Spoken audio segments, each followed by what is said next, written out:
I'm Ben Hayman, Hoselink's resident horticulturalist, and today we're here with the OG of home gardening and YouTube sensation that I'm sure you all know, Mark Valencia from Self-Sufficient Me. We're going to go head to head and show you two different ways you can grow food at home no matter what size space you have.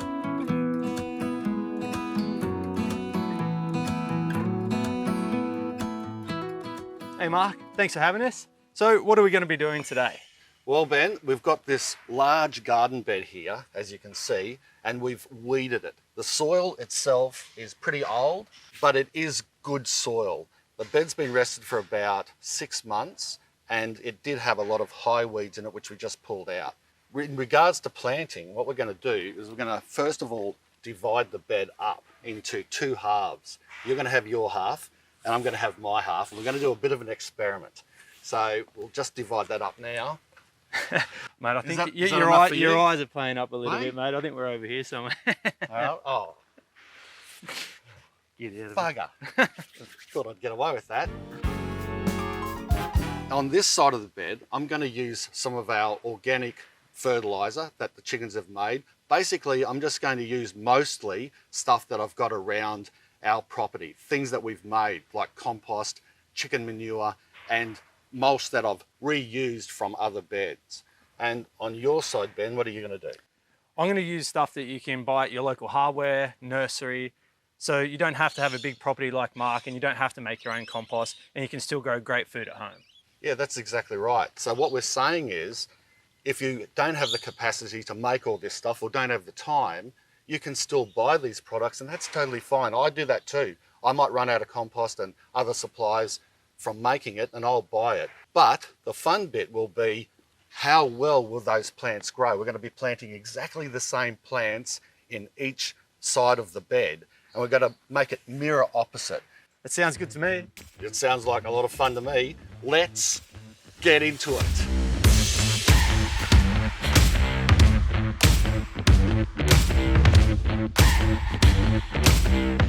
So the first crop we're going to plant is carrots, and we're going to plant that in the first third of the bed. Now, when planting carrots, it's really important to till the soil over down to about 300 mil, because carrots are basically just one big taproot, and they don't like any resistance. So if they run into rocks or branches or hard soil, they really can look pretty wild. And I'm sure we've all had a wonky carrot over time to time. Not that there's anything wrong with that. I've had plenty of wonky carrots, I can tell you.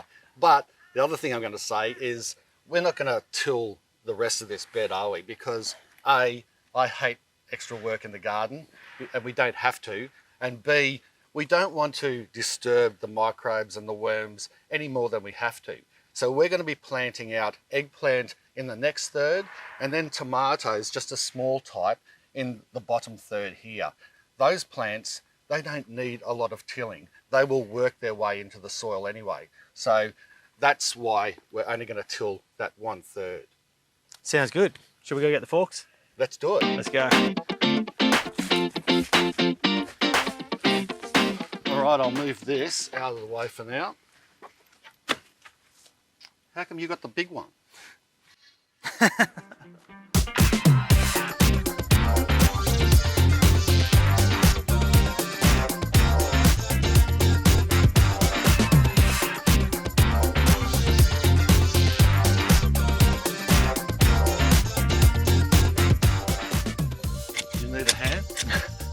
That'd be good, mate.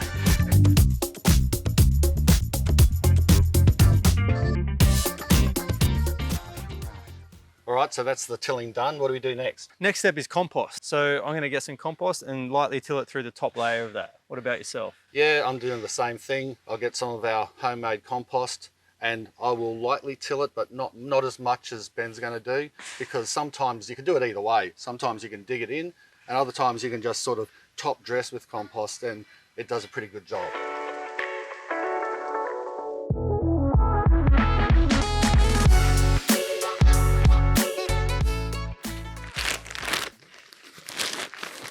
How's those gloves going, mate? Hey? Hands a bit soft? Oh, mate, I just got to keep my fingernails pretty, you know. You never know what opportunities might pop up. So my mix here is made from the chickens. It's a mixture of a whole heap of stuff. Their bedding, eggs, maybe a rotten egg or two. Poop, of course, from the chickens that I scrape out from the bottom of their coop. And also kitchen scraps. Here's a little bit of sweet potato that we cut up and we're going to actually eat today for lunch. And that's just a scrap bit that the chickens missed. And mine's just an organic compost that I got from the local hardware. I mean, there's lots of different ones to choose from, so just try and spend a little bit more money on like an extra $2 or $3 on a good bag, because they really are much better than the cheaper bags.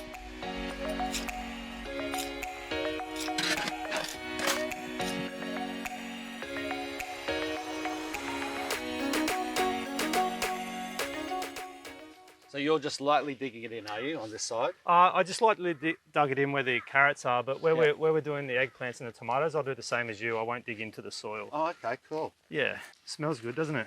Yeah, well, both smell pretty good. I think yours smells a bit better, to be honest.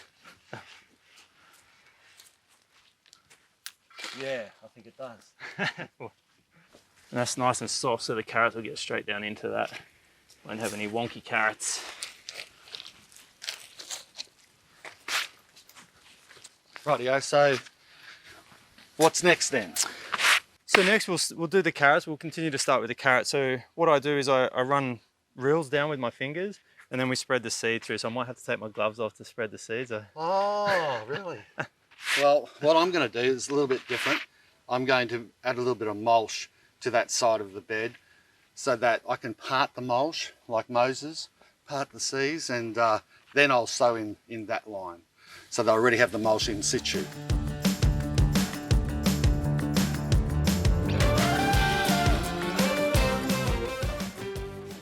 So we're making a little rill or a little trench with our fingers. You don't want to make it too deep because the seeds are only tiny, and we want to put just a light cover of soil over the seeds. So about that sort of depth, like that. And then I'm going to take my gloves off, Mark, so I can handle the seeds. That way you can use some soap later. So I wanted to make things even on Mark, so we are using the same seeds. Thanks, mate. Yeah. Appreciate it. Pleasure. And I'm using reclaimed mulch here as well, by the way. So what I mean by that is it's taken from another part of the garden because I didn't need it over there, and I'm just going to use it here. It has been purchased though. It's a sugarcane mulch, but I was considering using some wood chip. The only reason I didn't was because I didn't want to mix in wood chip with the carrot seedlings because that might impede the growth of the root going down, just exactly why we tilled the soil in the first place.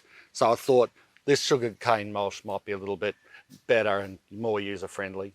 So with these carrot seeds, as you can see, they're very small. So when we're sowing it out, be careful not to over sow because your carrots will get very crowded, and they will need a pinch out regardless, which is a job, Mark, I might have to get you to do whilst I'm away, mate. Oh yeah, that's no worries. Yeah, thinning out. Yeah, thinning out, mate. Yeah. No matter how hard you try, it's really hard not to get them too close together. For sure.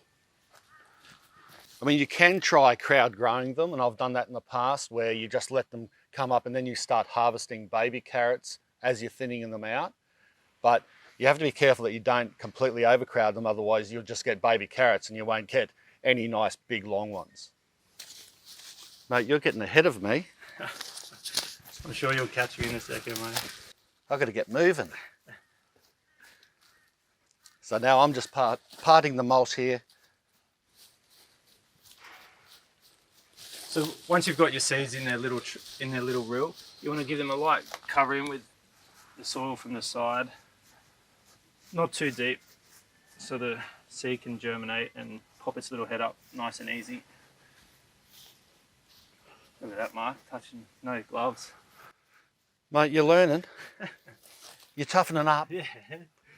And then we give it a nice tap down just to ensure we get contact soil onto seed.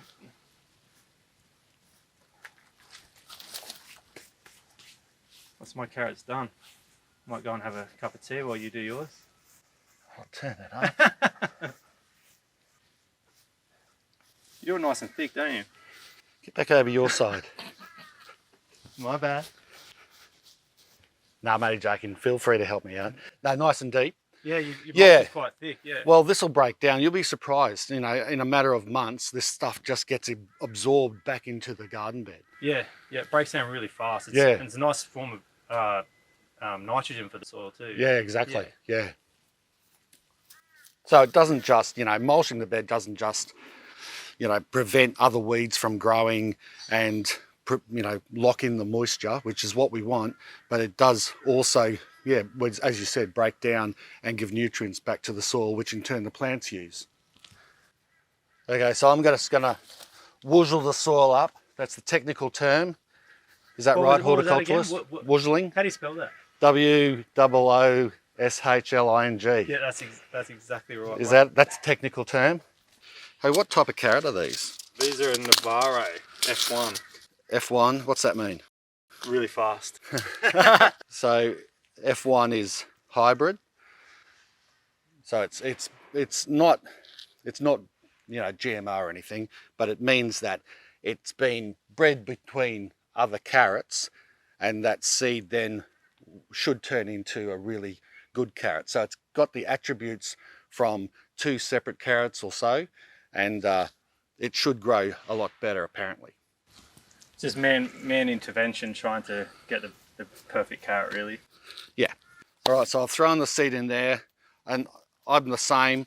I don't have to do much. I just woozle again the soil back and just cover it over and pat down. I've just got to be careful that I don't have that mulch in the interim smothering the seedlings as they come up. So every now and again, every few days, I'll come back out and I'll just check to make sure the mulch hasn't fallen in or a bird hasn't just scraped it all in or something like that. And then once the seedlings start coming up, there'll be no problem. And an important point that I didn't bring up before, Mark, was the reason we're using seeds rather than seedlings with the carrots is because they're a taproot. They're essentially just one big root, and they don't love being transplanted. So when you buy a seedling stock from a nursery or a hardware, they don't tend to do as well. And I find seedlings much easier. They're cheaper. Like, it's just a better way of doing it. Like, we'll use seedlings for the eggplants and for the tomatoes, but yeah, seeds for the carrots. Yeah, for sure. So on that then, what's next? I think we go eggplants next. Yeah, cool. Yep, let's do it. So the second crop we're going to plant is eggplants. And these ones are called Eggplant Supreme, and they're pretty big. They're monsters, so I don't think we'll use them all. No. How many do you think? I reckon, well, it does say here about 50 centimetres across. So I think if we put 3 in, that'd be good. Keep 1 for spare in case one of them fails, and then we can transplant that one back in. Yep, perfect. Yep.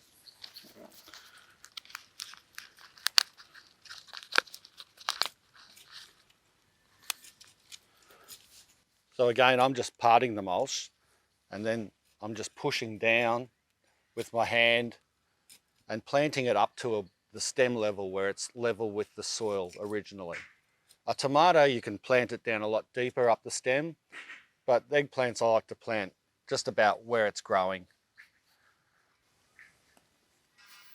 It goes without saying, but when you get a punnet like this, you want to select the strongest, the most vigorous ones in the punnet. The little ones, there's not many reasons they're smaller, but why not choose the best one of the bunch? They actually look pretty good. They're nice and healthy, fairly thick stem on them. There's no worries. And you've got a bit of a gap there, so I'll put mine about the same gap back. People can get caught up in thinking the taller, leggier seedlings are the better ones, can't they? Because they just think the bigger the plant, but that's not necessarily the case. The shorter, stumpy ones can often be the stronger plant. Yeah, that's right. Sometimes if they're really long and leggy meaning sort of tall and skinny, it could be a sign that they haven't got enough light initially, and so they're trying to reach for that light, and that's not a good thing because they'll be weak. All right, well, they're in. What's next? Tomatoes. Tomatoes.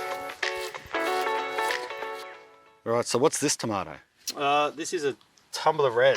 It's a shorter cherry variety. They only grow to about 40 centimetres high. Yeah. So you were telling me earlier that the shorter cherry ones go better up here throughout the summer months? Yeah, well, the thing is, we're getting to not the end of the tomato season, but tomatoes grow really well through spring, and we're in spring now.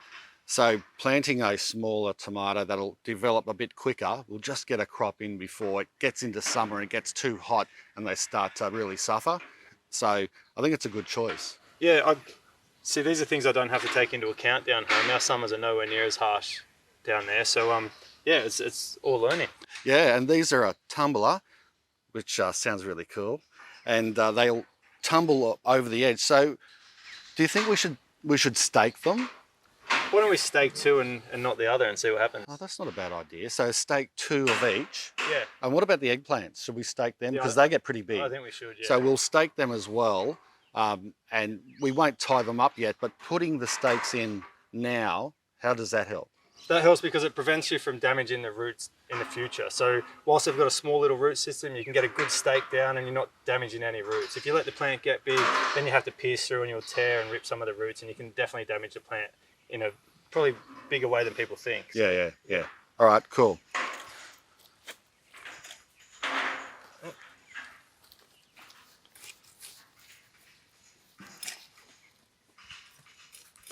Yeah, I might need one of these Hoselink devices. Now with tomatoes, you can bury them quite deep, up to the neck and past where they're growing in the soil. I'm going to pinch off this one here, this side, and these ones here.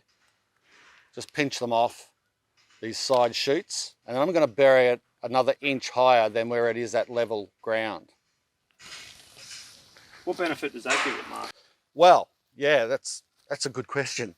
The thing is, tomatoes grow really well out of the stem. They'll grow roots. If it's buried, like a tomato naturally in the wild will just fall over if it hasn't got something to climb up. And that, when the stem falls and touches the ground, you'll get roots growing out from that stem, and it makes the whole plant stronger and you get better tomatoes. But you also have the tomatoes touching the soil, which can then induce rot and those types of things. So you want the tomato fruit off the ground, but if you bury the stem a bit deeper, you're going to get some extra root growth and a stronger plant, hopefully. That's a term called laying. So when the say they lay down against the soil and throw roots, and you can just cut that off and you've got yourself another plant. It's just a way of propagating. So what is it? Laying.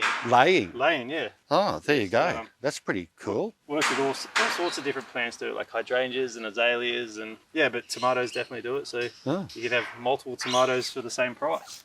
Oh, there you go. I didn't know the technical word for it, but that's pretty awesome.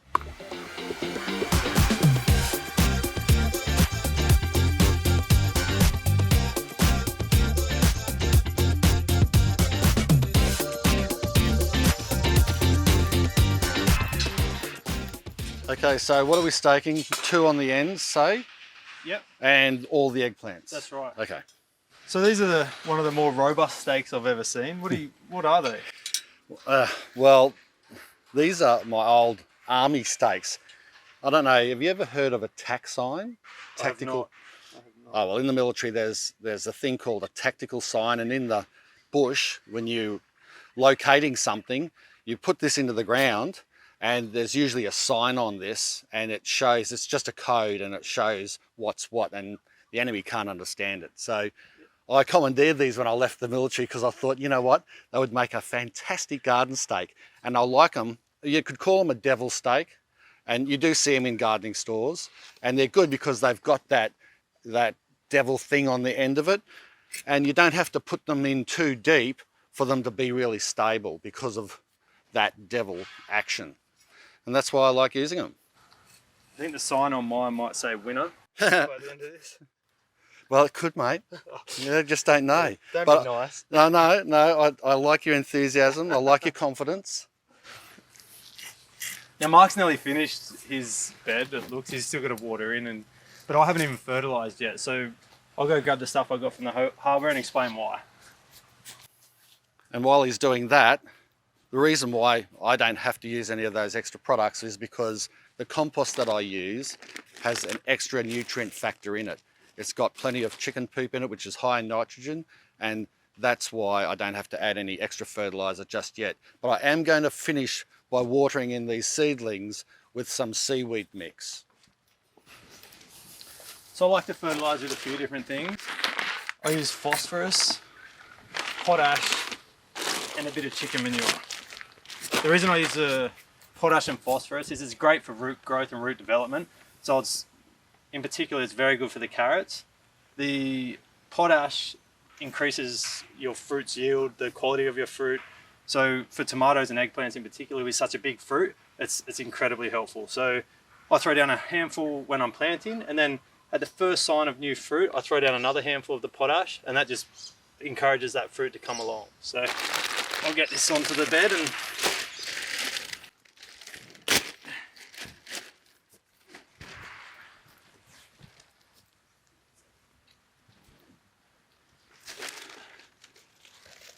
How do you know how much? oh, it does say on the packets how much to use, but if you just do loose handfuls over the whole lot, a good handful per plant's generally a good rule of thumb. Yep. This is just chicken manure broken down. You don't have to do this because you've got yours homemade. Yep. Feel free to give me a hand if you like, mate. Oh yeah, no worries. Are you going to sprinkle it over the carrots? I am, just a little bit though. Yep. Okay. Chicken manure's got quite a bit of nitrogen in it, and we don't want to give too much nitrogen to any of these because it encourages leafy growth rather than sending the energy into the roots, the root of the carrot or to the fruit of the tomato and eggplant. So yeah, that makes sense.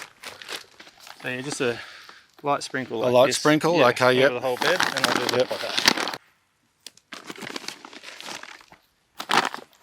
Phosphorus over the carrots. Yep.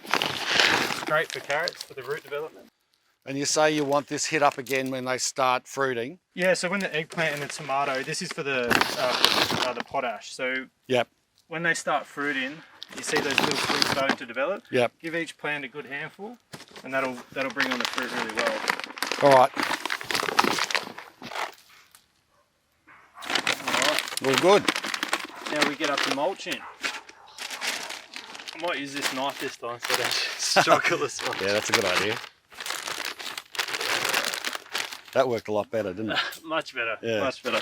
Now, the reason I'm mulching at the end rather than when Mark did is because I still had to throw down a lot of the fertilizer and the products that Mark had in his compost. So you don't want to throw that over the top of the mulch because you're going to lose a lot of it as it soaks into the mulch. But also, it's personal preference, but when I plant my seedlings, I like to do it with just the soil, so I'm not competing with the lucerne. But Mark's way obviously works very quickly and very efficiently. So, do you mind giving me a hand, big fella? Yeah, no worries.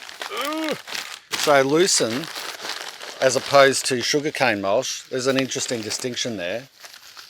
Lucerne is a lot more, well, it's a lot higher in nitrogen than sugarcane mulch. So you probably don't need as much of it, do you? No, you don't. Yours is quite thick compared to what we're going to go on this side. It's really fine. That's what I like about it. It's really easy for the seedlings to push through.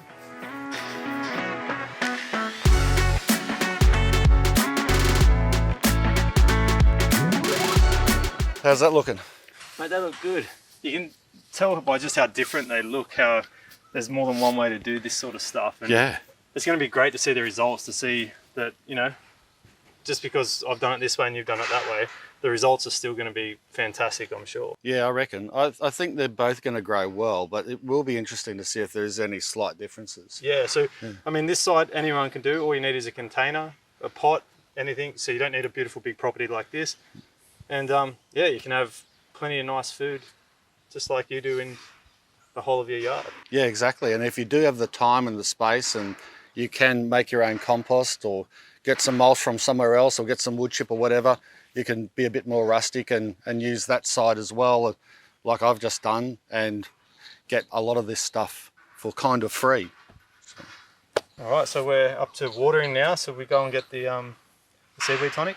Yeah, seaweed tonic, that's one product that I really do want to use, and that's that Hoselink seaweed product, because what it does is when you water it in, it just settles those roots. It's what's the technical sort of thing for it? It basically helps them with transplant shock. So, yeah, that's it. Yeah, and it also helps the seeds germinate. So it's more of a seaweed tonic. A good way to explain it is a seaweed tonic is a medicine, and a fertilizer is a food. So that's a good way to think about it. So they're all sort of in a bit of shock at the moment. They're thinking, where am I? New home. Yeah. So we'll give them some seaweed tonic, and they'll settle right in.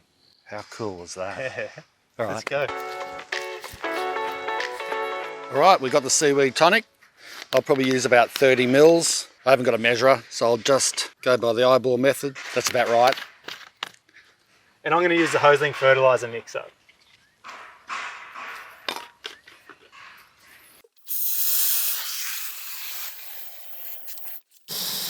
Look at that. Beautiful. Liquid black gold. There we go. I'll have a smell of it. Oh, it hasn't got a lot of smell about it, really. It's not that seaweedy. No, there are some that smell quite bad, aren't there? But this one's not too bad. No. Yeah. I'll get these out of the way. All right, I'll start watering. There, just a bit on each. It's really good to give them a good drink, isn't it? So the soil settles around it and gets rid of the little air pockets that might have been left when planting. Yeah, exactly. That's a pretty cool device. They're really good, mate. You can adjust the dial to see how heavy you want the flow to be and how strong you want the mix to go. And on the back of all the bottles, it tells you what ratios to use for what you're doing. Yeah, really handy little thing. You know, I've never used one of them for gardening. Yep. And I know this is unrelated to gardening, but for my boat, you know, it sometimes gets really salty from the seawater and you use this salt away stuff. And what I do is I use my Hoselink one and I spray it and it just soaps the whole boat up. I know it's a bit unrelated, but it works a treat for my boat. Yeah, it's a great idea. So as this garden grows, we'll just lightly tie the plants up as they go to the stake. And just with the tomatoes, I pinch out the little side shoots sometimes. So as you know, tomatoes like to be a pretty shrubby plant. So if you pinch out the little side shoots that's in the middle of the main stem and the stem that has all the leaves on it, that'll stop the plant from being really bushy and it'll help the energy go into the fruit rather than into foliage. So that's another little thing that helps. Keep the seedlings moist till they start germinating. It's important not to be too wet, isn't it? Like moist, not soaking. So I know it's a balance, so you have to keep checking. But how often do you normally water? The general rule that I've always gone with, is a good soak in twice a week. Well, yeah, it depends also on the weather. Up here it gets pretty blooming hot, so if that means every day, like every morning, give it a nice bit of a drizzle to make sure it stays moist and not too wet, so be it. But if it's overcast like it is today, maybe you'd only do that a couple of times a week. Yeah, well, that's a great point what you just said as well about in the morning. So it's important to water in the morning to fight off fungal disease. You don't have the wet foliage overnight. It's if you're going to water at any time in the day, the morning's definitely the best time to do it. All right, so let's let the best growth win. Yeah. Rightio, let's have a look here. But here's the two gardens. The carrots are coming through in nice rows. What happened was, and I didn't tell you this, but the bush turkey got in here and tore it up. Not too bad, but enough to disrupt a few of the seedlings and throw stuff around. My side was damaged more than your side because he or she was happy to throw the mulch around. They like that straw more than the lucent. It seems like your plants are a bit slow to get off and going, but seems like the fertilizer is now seeping in and kicking in. Mine started off a little stronger, but now they've slowed down a bit. Your eggplant are slightly bigger than mine. Carrots about similar. Mine are a bit more disrupted because it got chucked around a bit more, but on the other side, the tomatoes, your tomatoes started off quite slowly. Mine took off like crazy and they're bigger, probably about nearly twice the size. Your eggplant bigger, my tomatoes bigger, carrots very similar.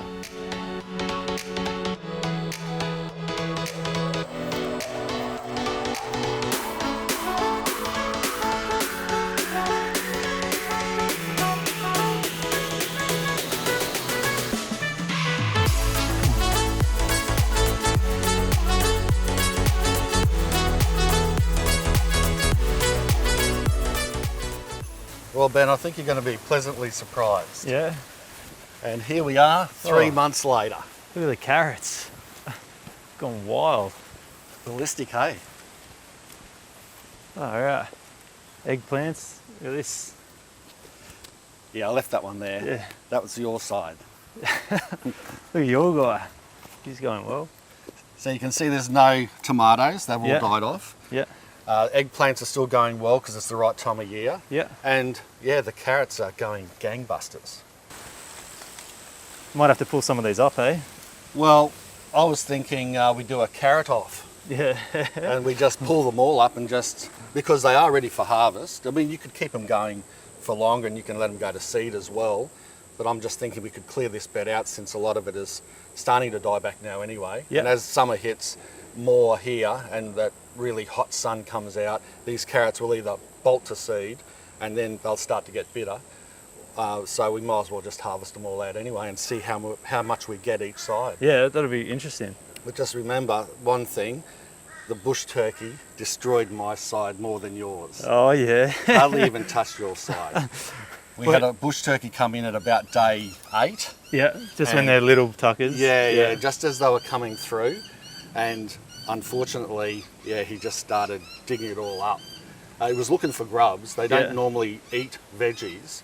They might eat fruit, but bush turkeys generally look for grubs and beetles and stuff to eat. So he was just tearing up all my side for some reason. Left my side I don't know unscathed. if you had, I've been sending a couple of prayers to the man upstairs. No, or you're a bush turkey whisperer. oh, could be that too. Right. But anyway, you can see they've recovered. Yeah, thankfully. no, I was going to say, Yeah. there's not. You can not really see any difference. So, did you when you did that? Did you just replant them, or did you reseed, or what did No, what I did, I was hoping that a lot of the seed wasn't just raked up into the mulch. So Yep.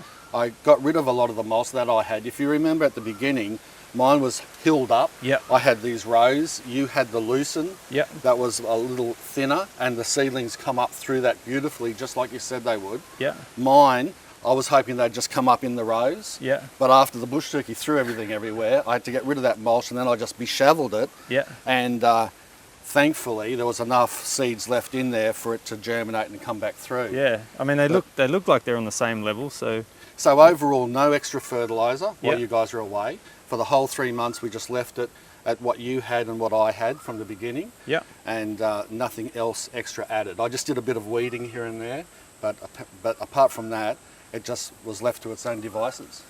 And the eggplant, that looks like it's been decimated by something. Yeah, unfortunately, organic growing, you can see all the leaves being eaten and stripped. That was the 2628 spotted lady beetle, Yeah. one of the only pest lady beetles there is in the family. So it's an orange one, quite a large sized one. Yeah. And they go after potato crops and eggplants and anything to do with the nightshade. They don't touch tomatoes as much, Yeah. but definitely eggplant and potatoes they go after. And what they do is they chew the leaves themselves, the adults, then they also lay eggs and the larva comes out and decimates the leaves. But if we prune them back, we will get another crop. See, we still got a good crop, especially your side. Yours was the best Yeah. for some reason. Mine are still trying to catch up, but yours fruited earlier Yeah. and first, and the eggplants were nice and big, and I made an eggplant antipasto, a true Italian style antipasto out of it, and you can try some of that later if you want for lunch. Definitely will. Yeah, Yeah. come out really nice. Yeah. So, but after that fruiting, you can see, they're struggling a bit. So if we give them a prune down, they'll get a new flush of growth. Yeah. And then it'll fruit again, start flowering, fruit again, and we'll get some more fruit by the end of summer. How far down do we prune them? I've never done that with the eggplants, but how far down do we go? Is it sort of half or a third? Or? Well, you can see where the tops of where it's starting to get leggy. Yep. You can prune them right back. It doesn't matter that you're not going to have many leaves left. You can Yep. prune it like a third off.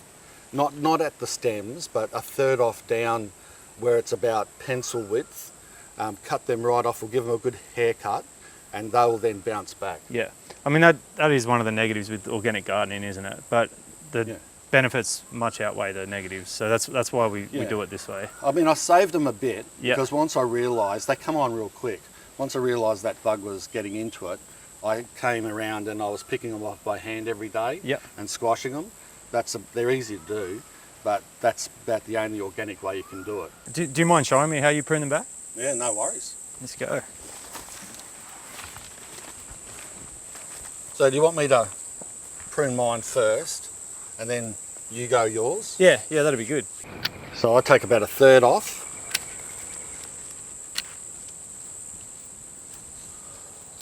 Got a nice haircut.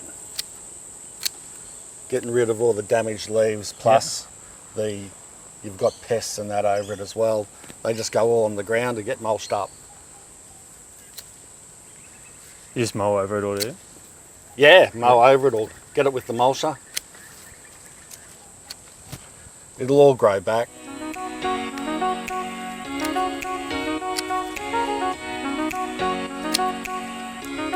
That'll do for that. I'm going to go yours. Just about a third down.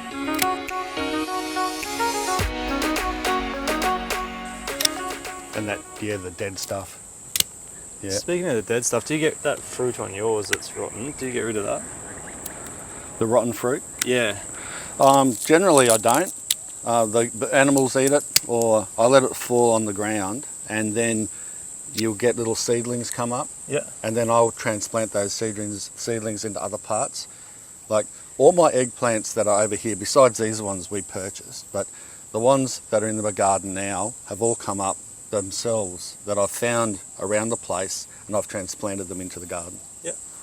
So with the tomatoes, I noticed you've still got quite a few dead stems and mine are completely gone. Did you notice any sort of difference in the rates that the plants come up or the speed that they grew? Yeah, it's a bit of a loaded question, isn't it? But yeah, of course. The thing was, it's pretty interesting actually, we could laugh, but I had just an organic mix of chicken manure and all that and compost. You had the slow release fertilizer, and initially I was thinking, hang on here, I'm going really good. Yeah. Your tomatoes were doing pretty poorly. Yeah. And mine were just going gangbusters, growing out real fast, and I was thinking I'm winning here.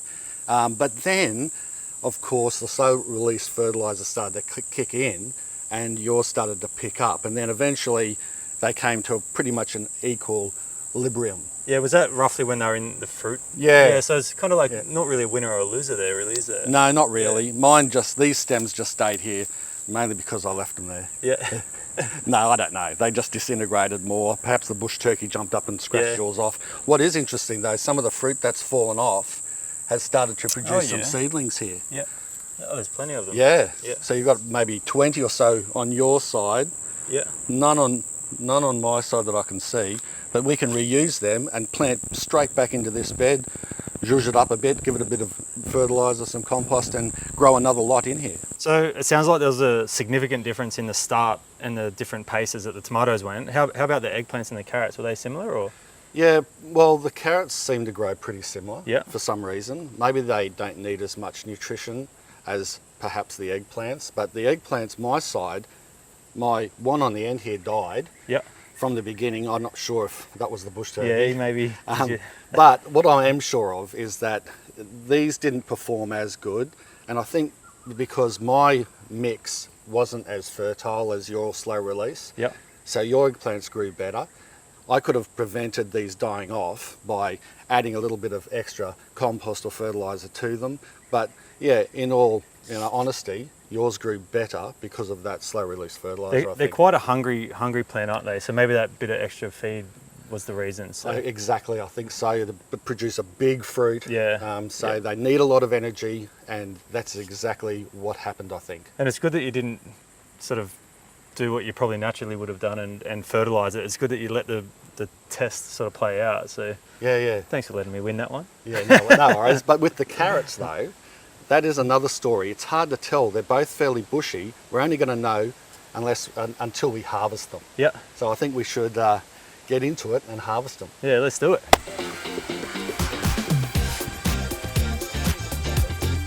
Rightio. Let the best man win, eh? Hey, well, you make sure you stick to your side, all right? There's a barrier here.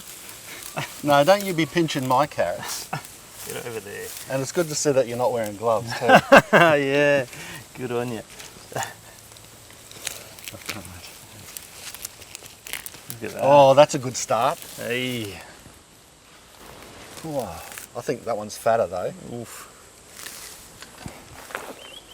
Are you going to keep the tops or are you going to break them off? Oh, I can break them off if you like. I think it looks a bit prettier in the You, bush. you know you can eat the tops in salads and stuff. You can? Yeah, you can. And it's quite nice. It's a bit like a parsley. But I usually break them off because that saves from like evaporation coming out of the carrot. Yeah, okay. Or what do they call it in horticultural terms? Evaporation from the plant, aspiration or? Oh yeah, aspiration. Aspiration. Yeah, aspiration. Where transpiration. Transpiration. That's it. That's what I was going to say. Aspiration. That's what I'm trying to aspire to be a gardener. Yeah, right. I think you might be halfway there. Transpiration. Transpiration. Yeah. So if you break them off, it limits the Yeah. The transpiration. That's where you lose water out of the plant through the foliage, basically. That's it. We got there. Yeah.